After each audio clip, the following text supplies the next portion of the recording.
তেতিয়ালৈকে না মই ৰুমো ঠিক কৰা নাই তেতিয়ালৈকে আৰু মোৰ হাতত পইচাও নাই জাষ্ট মই সুধিছো তাৰপাছত তেওঁ 28 ফেব্ৰুৱাৰী যেতিয়া চাই দিলে আপোনাৰ 5 ফেব্ৰুৱাৰীত মোৰ পূজা আছিলে 5 ফেব্ৰুৱাৰী বা 28 ফেব্ৰুৱাৰীৰ ভিতৰত টাইমখিনিৰ ভিতৰত মই কেনেকে পাৰিম আৰু মোৰ ছোৱালীয়ে সদায় কয় মা কেনেকে পাৰিব মই সদায় কওঁ হ'ব ক'ৰ পৰা হ'ব কেনেকে হ'ব মই নাজানো কিন্তু হ'ব তাৰ পাছত নেক্সট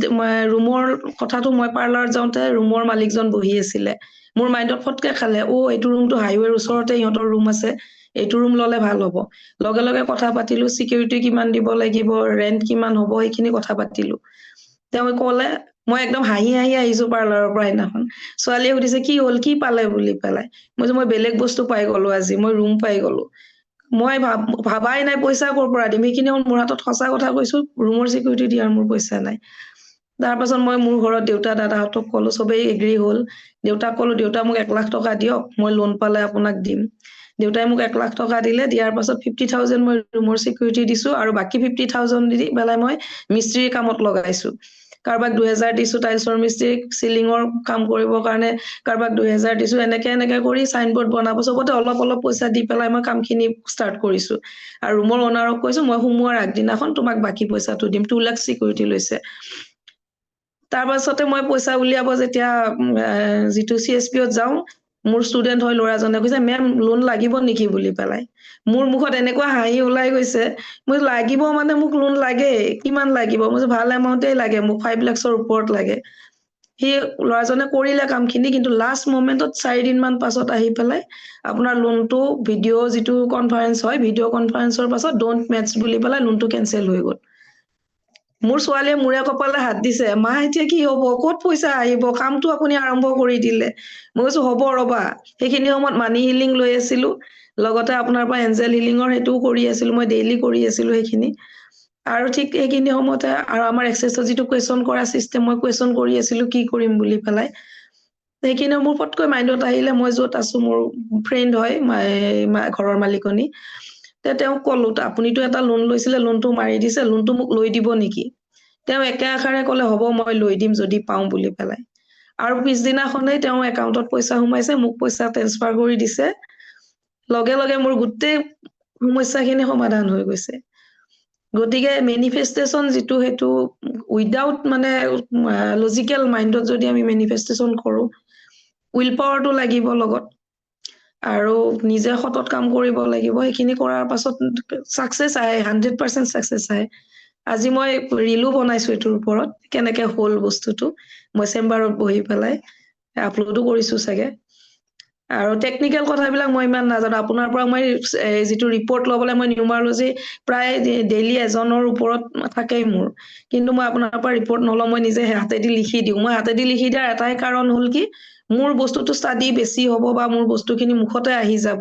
মই এতিয়া মই এক্সেছৰ ক্লায়েণ্টক এক্সেছৰ সেশন দি থকা সময়তে সুধো ডেট অফ বাৰ্থ কিমান লগে লগে মুখতে ক্যালকুলেশন কৰো এইটো মূলাংক এইটো ভাগ্যাংশ এইটো প্ৰবলেম চলি আছে মই তেতিয়া কৈ দিওঁ মই এনেকে এইটো বস্তু চাব পাৰি চাই ল'বা বুলি পেলাই তোমাৰ এইখিনি প্ৰবলেম আছে কোৱাৰ লগে লগে মানুহজনে হ'ব চাই দিব বুলি পেলাই এটোলৈকে কনভাৰ্ট হৈ যায় একচুয়ালি এইখিনি মই নিজে ষ্টাডি যিটো লিখাৰ যিটো সিস্টেম ষ্টাডি কৰা সেইটোৰ পৰা হৈছে বুলি মই ভাবো ভৱিষ্যতে ল'ম আপোনাৰ পৰাও যেতিয়া এতিয়া চেম্বাৰ খোলাৰ পাছত হাতেদি লিখা সময় নহলে আৰু ভাবিছো প্ৰিন্টাৰ চিন্টাৰ লৈ পেলাই মই নিজে উলিয়াম বুলি পেলাই সেইটো মাইণ্ডত আছে আশীৰ্বাদ কৰিব আপোনালোকৰ আশীৰ্বাদ অবিহনে একো নহয় যাতে এইখিনি আৰু আগুৱাব পাৰো যিখিনি সপোন আছে পুৰা কৰিব পাৰো থ্যাংক ইউ স্যাৰ এনেকৈ যাতে হয় যাতে সময় নিমিলে ৰিপৰ্ট যাতে জেনাৰেট কৰিব লগা হয় তেনেকৈ ক্লায়েণ্ট আহা ষ্টাৰ্ট হৈ যায় সো সেই এটা বস্তু যদি আপোনালোকে সবৰ মাজত চাই যে সবৰে এটা ডিজায়াৰ আছে সবৰে এটা উইশ আছে নৰ্মেল উইশ বেলেগ সবেই বিচাৰে যে এইটো হওক মোৰ ক্লিনিক হওক বাট সেই একদম মানে ভিতৰৰ পৰা একচুৱেলি বিচৰা ময়ো কেতিয়াবা এনেকুৱা হৈছে কিছুমান চিটুৱেশ্যনত মই ষ্টেপ নলওঁ মোৰ অফিচ এটা আছে ৰাজগড়ত আছিলে বাট মানে মই ভাবি আছিলো যে প্ৰপাৰলি কৰবাত এপাৰ্টমেণ্ট এটা লাগে য'ত মই হয়তো হিলিং ছেশ্যনছ বা লামাফাৰ অফলাইন ক্লাছেছ যেনেকৈ এতিয়া ঘৰত লওঁ বা অফিচিয়েলি কৰবাত কৰিব বিচাৰো ছেপ্টেম্বৰ আই থিংক যোৱা বছৰ আগষ্ট ছেপ্টেম্বৰ মানৰ কথা তেতিয়াৰ পৰা মানে ভাবি আছিলো এবাৰ দুবাৰ গৈছো ওলাই পিনে ৰুম বিচাৰি কৰবাত ৰুমবোৰ সৰু নিমিলে বা ক'ৰবাত কোনোবা এইবোৰ নিউমাৰলজি এষ্ট্ৰলজি এইবোৰ বস্তু বেছি ভালকে নাজানে দিব নিবিচাৰে তো সেনেকে মই একো ষ্টেপ লোৱা নাই থৈ দিছো জাষ্ট ফেব্ৰুৱাৰী কিছুদিন আই থিংক 1 উইক মান আগতে মই গ্ৰুপত মই ভইচ নোট দিব ওলাইছিলো যে ক্লাছৰ যদি কাৰোবাৰ আছে এনেকুৱা যাৰ এপাৰ্টমেণ্ট এনেকুৱা আছে মই তাত মানে অফিচ হিচাপে ল'ব বিচাৰিছো তাৰ আগতে এখন ৰিচুৱেল কৰাৰ আগতে পল্লৱী বাইদেউ আছে তেখেতে মোক দিছিলে যে তেওঁলোকৰ এটা 2 BHK খালী আছে তো তাৰ কাৰণে মানে তেখেতে কোনোবা মানে তেনেকুৱা মানুহ বিচাৰিছে তাৰ কাৰণে ৰিচুৱেল কৰিব লাগে বুলি তেখেতে কৈছিলে তো মই ভাবিলো যে ৰিচুৱেল মই পিনে বিচাৰি আছো তো তেখেতক জাষ্ট ভিডিঅ'টো বিচাৰিছো ৰুমৰ ভিডিঅ'টো দিব ভিডিঅ' দেখি লাগিছে যে মানে অফিচৰ কাৰণে ঠিকে আছে এইটো ল'ব পাৰি তাৰপিছত গৈ সেইটো বস্তু ফাইনেলো কৰিছো তো প্ৰপাৰলি চাগে মানে সেয়া আৰু মাৰ্চৰ লাষ্টৰ ফালে বা এপ্ৰিলৰ ফাৰ্ষ্টৰ ফালে মই কাম ষ্টাৰ্ট কৰিম বস্তুটো এইটোৱে বুজাইছে যে অফিচ মোক লাগে মই মনৰ পৰা খালি ভাবিহে আছিলো কিন্তু এই যে ষ্টেপ ল'ব লাগে হয়তো কোনোবা ব্ৰকাৰৰ তাত গৈ পিনে খবৰ কৰা বা ক'ৰবাত হয়তো ফেচবুক গ্ৰুপ আছে তাতে বিচৰা বা পোষ্ট কৰা বা আমাৰ এতিয়া কিমান মেম্বাৰ্ছ আছে তাতে কোনোবা ষ্টুডেণ্ট হয়তো ওলালে হয় মইতো কৰাই নাই একো সংগীতা বাইদেউ তাৰ আগতে এদিন সপোনো দেখিছে যে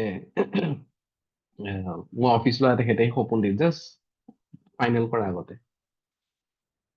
তো মানে আমি ক'ৰবাত না ক'ৰবাত আমি এটা বস্তু কৰা নাই যে আমি পিছুৱাই থাকোঁ আমি ষ্টেপ নলওঁ আৰু এটা বস্তু টেকনিক কালি শ্বেয়াৰ কৰিম বাৰু কালি ৰাখী বাইদেউ ক'ব তেখেতেও ভাল কাম কৰি আছে তেখেতৰ এপইণ্টমেণ্ট মে' মাহলৈকে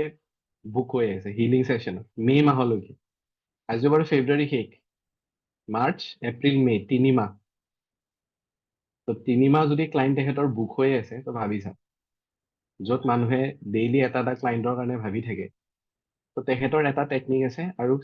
সেই টেকনিকটো পুষ্পা বাইদেউ ফ'ল' কৰিছিল তো দুটা টেকনিক মই কালি শ্বেয়াৰ কৰিম কালি বেছি সময় নলওঁ আজিতো ক্লাছ নহ'লেই বাৰু